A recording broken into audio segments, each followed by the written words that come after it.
which you so eloquently referred to. Although my great-grandparents had PhDs, so thank you for, putting me in that category as well as most of the people in this room. Thank you very much.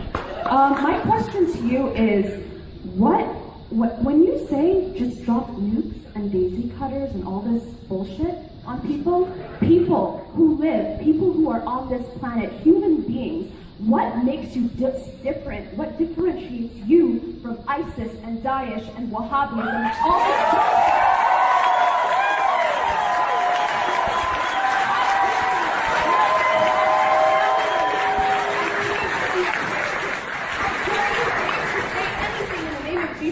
And wear that cross around your neck. How dare you?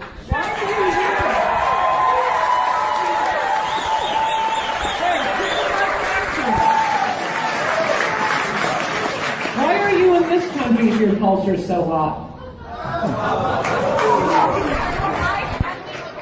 By the Soviets. That's why. Because my grandfather was a political science PhD from Indiana University who came to this country for an education, and when he went back, he was assassinated. That's why. That sounds like a really rotten culture, one that would assassinate a Soviet Union.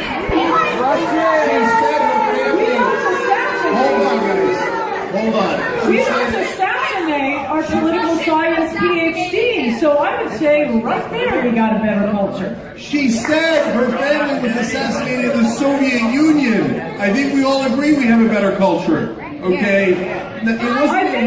Well, good. Let's all agree that the Soviet Union is a peasant culture then. I'm not. We getting on that? The Soviets invaded Afghanistan. Get history correctly, okay? They invaded Afghanistan. They destroyed. Okay, so why are you living in Afghanistan if it's such a great peasant culture? Because there's another culture there still fucking killing people. That's why. That's not a good culture. And you didn't answer the I don't know if you. So it's a nice effort at deflection, but don't. What makes you different Because from extremists? this is just a silly point about war. Look, if there's a point to going to war, there's a point to going to war. I'm saying if there is a point to going to war, I don't want any Americans dying for a regime change when you are going to have a President Obama come in and reverse the victory of that war. The question is whether it's worth going to war. I happen to think it is, but it's going to be a long conversation. The point is, apparently you do come from a peasant culture if you are here. That doesn't make any sense at all. I think you call me brown. I came from Turkey. So why aren't you there? Because I love this country. You come to this country. I love this country. That doesn't mean I hate my former country. That means I love this country. You know why? Because it isn't a Christian nation. It isn't a nation just for white people. Because I believe in the First Amendment. Because I believe in what America stands for. Unlike you.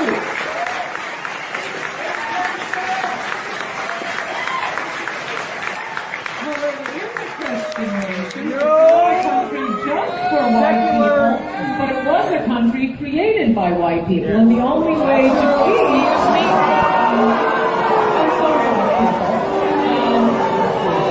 the only way we're going to prevent any portions of the globe from not entirely becoming a place where a political science PhD will be assassinated and women are at risk for female genital mutilation and honor killings, is if we stop those cultures from coming here. The only way to stop mass migrations and refugees is for the entire world to be no different from any other place. And we'll all be living in Afghanistan, and who's going to suffer the most? The poor, the weak, women, children, plants, animals, and any victims of earthquakes, tsunamis, or Nazis. Without America out there, you just have a whole globe. Coulter is here. The always controversial conservative author is out with a brand new book. She rails against liberals for always playing the victim game. She says the Democrats and liberals in the mainstream media are trying to destroy America. She's also claiming that after we canceled her appearance here yesterday, that we were banning her for life from the Today Show. So it's going to be fun talking to her in just a couple of minutes when Ann Coulter joins us live. All right, I'm getting out of here. No. Her latest book is Guilty: Liberal Victims and Their Assault on America.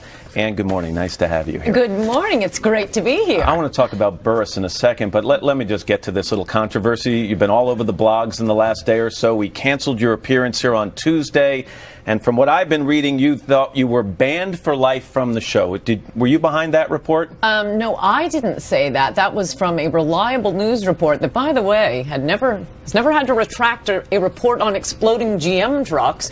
But I do note that, like NBC. Do you think, though, that much was made of this, and maybe you helped fan the fire here a little bit to make a controversy? No, I don't think I'd be sitting here now if it hadn't been a headline on Drudge. But let's get to the book, because I do want to talk about the book. But we've had you on so many times in the past. After every book, you've always been invited back. Why would you all of a sudden be banned? Why? I don't know. I mean, that's not for me to answer what your motives are. We traded you out for Tony Blair yesterday. And I think that's a pretty good switch. Well, you had more than Tony Blair on for 4 hours. Yeah, right. But you were in your slot where you were supposed to be yesterday morning was Tony Blair. And Rachel Maddow and various gossip columnists and a bear. Afterward. The point is, I was canceled twice, and it wasn't until the Drudge Report ran a headline on its own reporting, and the Drudge Report has never had to retract a report. You know, the book is called Guilty, Ann Coulter. I'm glad you're back.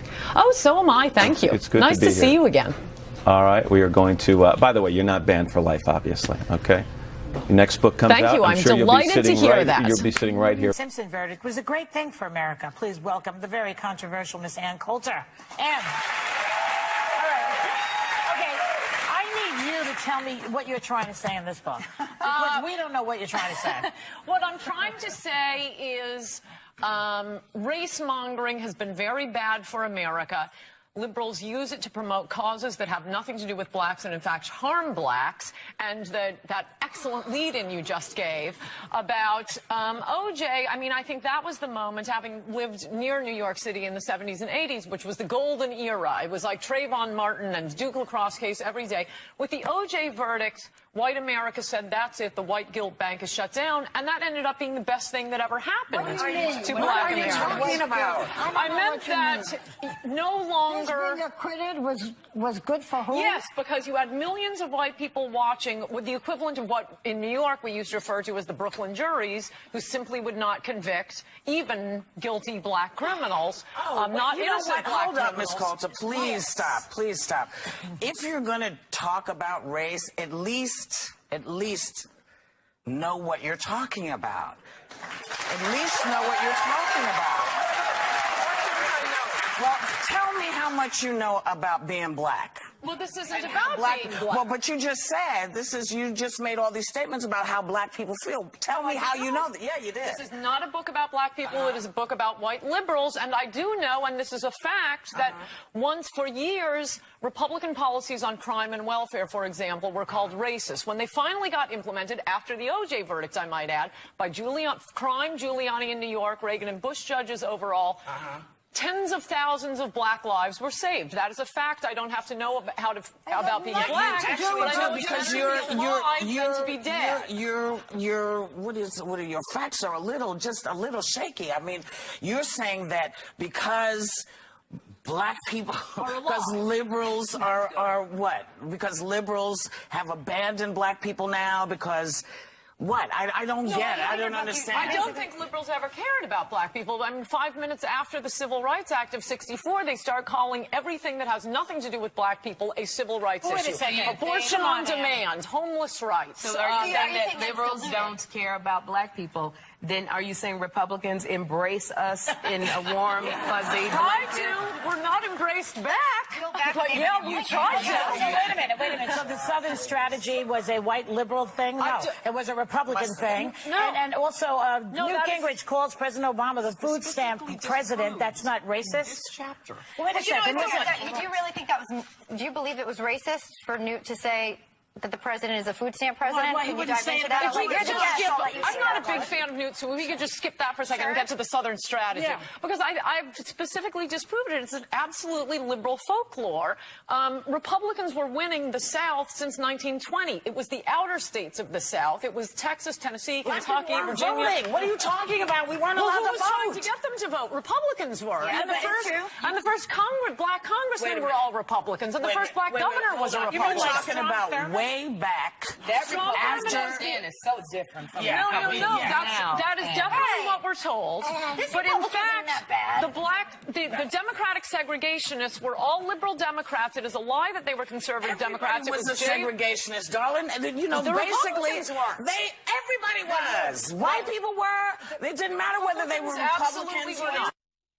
Ask you a question. The first integration.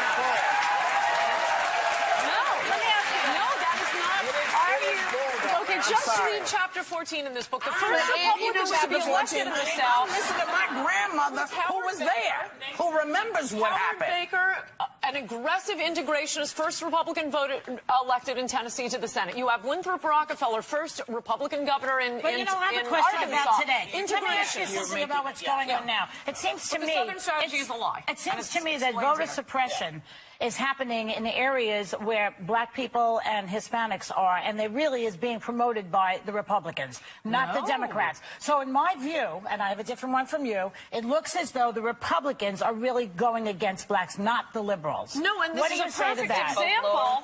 Yes, it is, and it's a perfect example. No, I'll explain why. Of liberals using the label of civil rights to promote a liberal cause they support, i.e. voter fraud. In fact, one of the first states in the Union to pass voter ID bills was Rhode Island, 85% Democratic legislature. And who pushed it? A black Democrat in the House, a black Democrat in the Senate. That's a fact. No, you may pick out Rhode Island, but there are other states where it's completely Why would Republican black driven. Democrats be pushing this? Because they had seen Because they voter want the fraud. Hispanic vote to go to Can I Romney. ask a general question?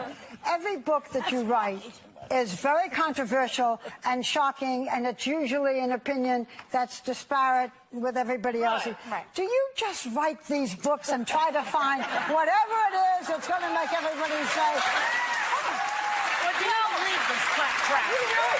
The reason, it's an excellent question. The reason I write these books is because I try to correct things that people believe that are just Here's false. the question And for this you. is a lot. This is a question because I was reading a book, and you may be the only one that says it, but Well, there are a few things. I mean, discovering that we never won the Goldwater states and Republicans didn't win the Dixiecrat states until the Dixiecrats died out. You keep staying back in the past. You got to come into the present. But this is what I want to say. That's new to me. The rest of it, other people know. In reading your book, you know, you keep saying if you would read chapter 14, if you read, you make such divisive comments and incendiary comments and hateful comments at times. It makes people not want to pick up your